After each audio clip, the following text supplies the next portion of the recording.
Hi எல்லோருக்கும் வணக்கம். Bigg Boss season 9 Tamil. So இந்த வீடியோவில் நம்ம இன்னைக்கு லைவ் ஸ்ட்ரீமில் நடக்கிற விஷயங்கள் பற்றி தான் டிஸ்கஸ் பண்ண போகிறோம். என்னப்பா இது ஏதாவது இருக்கா? ஏதாவது உள்ள இதில் வரலாமா அப்படின்னு சொல்லி பார்த்தீங்கன்னா எரிஞ்சிட்டு இருக்கு உள்ளே போனவனே. சரி என்னடா அது பிரச்சனை அப்படின்னு சொல்லி பார்த்தோம் அப்படின்னா, ஒவ்வொருத்தவங்களுக்கும் வந்து பிக் பாஸ் என்ன சொல்லிட்டாருன்னா ஒரு தலை பிரிக்கணும் அப்படின்னு சொல்லிட்டாரு. அதாவது ஒரு டீமுக்கும் ஒரு ஹெட் அப்படின்ற மாதிரி.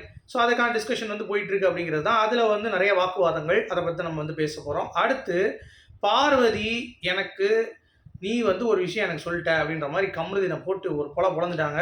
அது என்ன அப்படிங்கிறத பற்றி பார்ப்போம். அதில் அரோரா ஒரு பாயிண்ட்டை வந்து பிடிச்சது பார்வதிக்கு நறுக்குன்னு இருந்துச்சு அப்படிங்கிறது தான். அதெல்லாம் வந்து இந்த வீடியோ டிஸ்கஸ் பண்ண போகிறோம். ஓகே, ஸோ வீடியோக்குள்ள போகிறதுக்கு முன்னாடி சேனல் புதுசாக இருந்தீங்கன்னா கண்டிப்பாக சப்ஸ்கிரைப் பண்ணிக்கோங்க. வீடியோ மறக்காமல் ஒரு லைக் பண்ணிக்கோங்க. இப்போ நம்ம வீடியோக்குள்ளே போகலாம். So Bigg Boss season 9 Tamil இன்னைக்கு எபிசோடு கூட வந்து பார்த்தீங்கன்னா ரொம்ப ரொம்ப போரிங் தான். நேற்றும் வந்து கொஞ்சம் போரிங்காக தான் போச்சு. கொஞ்சம் இல்லை, ரொம்பவே போரிங்காக தான் போச்சு அப்படிங்கிறது தான் நிதர்சனம்.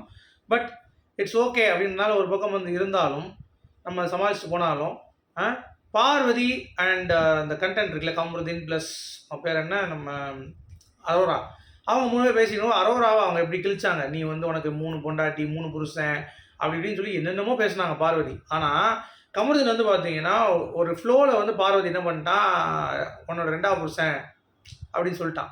அது எப்படி நீ டக்குன்னு என்னோட ஷோவில் வந்து என்ன இது பண்ணுற, டக்குன்னு அந்த மாதிரி சொல்லாத.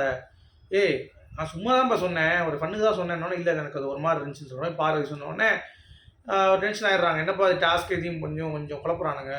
நீ அது பேசிட்டே இருக்கும்போது டக்குன்னு அந்த மாதிரி சொல்லாத, ஃபென்னாக சொல்லும்போது ஃபன்னாக சொல்லு, பட் டக்குன்னு அந்த மாதிரி வந்து ஒரு விஷயம் சொல்லாத அப்படின்னு சொன்னோடனே அரோரா சொல்கிறாங்க, இல்லை நீ கூட அப்படி சொன்ன. அப்போ பாரதி எக்ஸ்பிளைன் பண்ணுறேன், நான் அப்படி சொன்னதுக்கான காரணம் வந்து ஜாலியாக பேசினேன் அந்த டைமில். இது வந்து ஒரு சீரியஸாக ஒரு விஷயம் பேசும்போது நீ ஆமாம் உன் 2வது புருஷன்ட்ட வந்து இல்லை ஒரு முதல் புருஷன்ட்ட பாரு அப்படின்ற மாதிரி சொல்லும்போது அது ஒரு மாதிரி இருக்குது. அது சீரியஸ் நோட்டில் சொல்லும்போது ஃபன்னாக சொன்னால் கூட எனக்கு பிரச்சனை கிடையாது அப்படின்னு சொல்லும்போது கமல் வந்து சரி ஓகே எனக்கு புரிஞ்சிச்சு சாரி அப்படின்றான். அரோரா வந்து ஓ நீ அப்படி சொன்னியா, சரி அப்போ ஓகே அப்படின்னு போது அரோரா வந்து பாயிண்டை பிடிச்சாங்க. எனக்கு அப்படி தான் தோணுச்சு பார்க்கும்போது ஏன்னா பாரதி இப்படி பண்ணுறாங்கன்ட்டு. பட் அது ஃபன் டோன். கமருதீன் சொன்னது கொஞ்சம் சீரியஸான நோட் அப்படிங்க, அதில் வந்து நீங்கள் ஃபன் பண்ணாதீங்க அப்படின்ற மாதிரி பார்வதி வந்து பார்த்தீங்கன்னா தன்னுடைய கருத்தை நிலைநிறுத்துகிறார்கள் அப்படிங்கிறது பார்க்க முடியுது. ஸோ நான் பார்த்த வரைக்கும் அப்படி தான். நான் பாரதி மேலே தப்புன்னு யோசித்தேன். அதுக்கடுத்து பாரதி எக்ஸ்பிளைன் பண்ணோடனே ஓகே அப்படின்ற மாதிரி தோணுச்சு. அதுக்கடுத்து இனிமேல் ஃபன் பண்ணும்போது ஃபன் பண்ணுங்கள், ஃபன்னாக பேசுங்க. ஒரு வருடம் வந்து நீங்கள் சொல்ல முடியாது ஃபன்னில் வந்து கொஞ்சம் ஓவர் போட்டு போக வேண்டாம் அப்படின்ற மாதிரி முடிவு பண்ணிட்டாங்க. இதனோட சபரிக்கிட்டையும் சின்ன சின்ன இஷ்யூ இருந்துச்சு. பார்வதிக்கு அந்த தண்ணி கொடுக்க மாட்டேன்னு சொன்னது ட்ரிகர் பண்ணுறது ஒரு சில நேரம் பார்வதி பண்ணுறாங்க, ஒரு சில நேரம் சபரியும் பண்ணுறாரு. இவங்க 2 பேரோட இதில் வந்து எளிய முனையாக தான் இருக்காங்க. இவங்க தான் ட்ரிகர் பண்ணுறாங்க, அவங்க தான் ட்ரிகர் பண்ணுறாங்க நம்ம சொல்ல முடியாது. 2 பேருமே ஈக்குவலாக வந்து ட்ரிகர் பண்ணிட்டு இருக்காங்க அப்படிங்கிறது பார்க்க முடியுது. அதுதான் பெரிய பூகம்பமாக அன்சீன் ப்ரோமோவில் உங்களுக்கு வந்து வெடிச்சிச்சு, நீங்கள் பார்த்துருப்பீங்க கரெக்டாக. ஸோ அந்த மாதிரியான ஒரு சீக்வன்ஸில் இருந்துச்சு அப்படிங்கிறது தான். சரி, இப்போ நம்ம மேட்ருக்கு வருவோம்.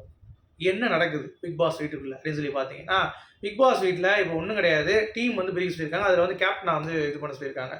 அப்போ வந்து பார்த்தீங்கன்னா ஆரம்பித்தது சும்மா பத்தி எரியுது. ஒரு அரை மணி நேரமாக பற்றி எரியுது. என்ன கான்செப்ட் பார்த்தீங்கன்னா, டீம் பிரித்தோன்னே எல்லாம் கேப்டனுக்கு அது சண்டை வரல. இங்கே விக்ரம், அங்கே ரம்யா, இங்கே வந்து பார்த்தீங்கன்னா சாண்ட்ரா, அதை பிரிச்சுட்டாங்க. ஆனால் எங்கே சண்டை வந்துச்சுன்னா, அதாவது பாத்ரூமுக்கு அவசரமாக இருக்கா வந்துச்சுன்னா அந்த டைமில் போய் ஃபன் பண்ணிவிட்டு இன்னொருத்தன் போகிறதுக்கு வழி விட்டுட்டு இருக்காமல் அந்த அவசரமாக இருக்கிறது வழி விடுங்க. அதே மாதிரி ஃபுட்டு விஷயத்துலையும் வந்து பார்த்தீங்கன்னா எல்லாருமே கேட்காம ஒரு டைம் எங்களுக்குன்னு ஒரு ஸ்பேஸ் கொடுங்க அப்படின்னு சொன்னோன்னே அப்படிலாம் கேட்க முடியாது அப்படின்னு சொன்னோடனே சாண்ட்ரா சொல்கிறாங்க அது எங்களுடைய ஸ்ட்ராட்டஜி. நாங்களும் அப்போ வந்து நீங்கள் பாத்ரூம் போகிறப்ப எங்களுக்கு வந்து நீங்கள் ஃபுட்டு கொடுக்க மாட்டோம் அப்படின்றாங்க. நீங்கள் ஃபுட்டு கொடுக்க நாங்களும் பாத்ரூம் போட மாட்டோன்றாங்க. உங்களுக்கு புரியுதா? நீங்கள் அங்கே ஒன்று பிடிச்சிங்கன்னா நாங்கள் இங்கே பாத்ரூம் போட மாட்டோம் அப்படின்ற மாதிரி சொல்கிறாங்க. ஏன்னா ஒரு கண்ட்ரோல்.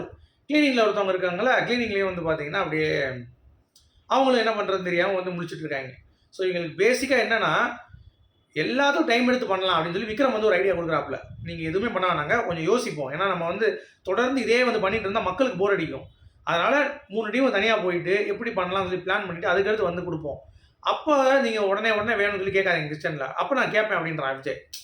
அது எப்படி கேட்காம இருக்க முடியும், எங்களோட இது கேட்பேன் அப்படின்னோடனே அவன் என்ன சொல்கிறா, அப்படியா சரி நீ கேளு, நான் இதில் இந்த ஸ்ட்ராட்டஜி நான் வச்சுருக்கேன், நான் கொடுக்க மாட்டேன் அப்படின்றான். அப்போ நீங்கள் கொடுக்க மாட்டீங்கன்னா நான் பாத்ரூம் யாரையும் அனுப்ப மாட்டேன், எமர்ஜென்சியாக இருந்தாலும் நான் வந்து விட மாட்டேன் அப்படின்றாங்க.